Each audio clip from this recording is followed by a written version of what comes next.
تعارف مولانا شبلی نعمانی، پیدائش 1857 عیسوی، وفات 1914 عیسوی۔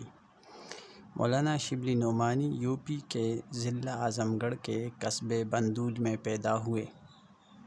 ان کے والد کا نام شیخ حبیب اللہ تھا۔ انہوں نے ابتدائی تعلیم اپنے قصبے میں پائی۔ منطق و فلسفہ، طبیعیات اور ریاضی کی تعلیم غازی پور میں حاصل کی۔ فقہ کی تعلیم رامپور میں اور علم حدیث کی تعلیم سہارنپور میں حاصل کی۔ مولانا شبلی نعمانی سر سید احمد خاں کے قائم کردہ مسلم علی گڑھ کالج میں بطور پروفیسر تدریسی خدمات انجام دیتے رہے۔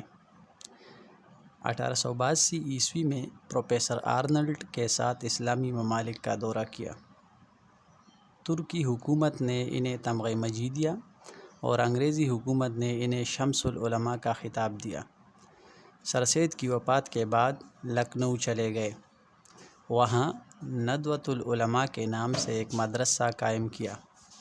اعظم گڑھ کے مقام پر دارالمصنفین کے نام سے ایک اعلیٰ درجے کا علمی اور تحقیقی ادارہ قائم کیا، جو آج تک علم و ادب کی خدمت کر رہا ہے۔ مولانا شبلی نعمانی نے سوانح عمریوں کے ذریعے مسلمانوں کو ان کے سنہری ماضی کی یاد دلا کر مستقبل کی تعمیر پر ابھارنے کی کوشش کی۔ تنقید کے میدان میں شبلی نے مغربی تنقید کے اصولوں اور کچھ حد تک حالی کا اثر قبول کیا، مگر ان کا مزاج خالص مشرقی ہے۔ وہ کسی وقت بھی مغرب کی تہذیب اور اس کے علم و ادب سے مرعوب نہیں ہوتے۔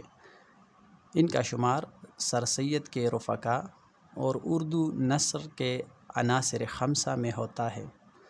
ان کی تحریروں میں ادب کا مقصدی پہلو نمایاں ہے۔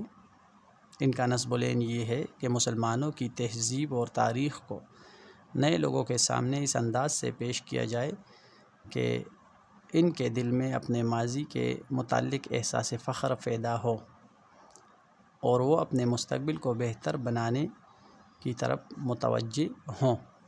ان کا بیان عالمانہ، لہجہ پرجوش اور عبارات مختصر ہیں۔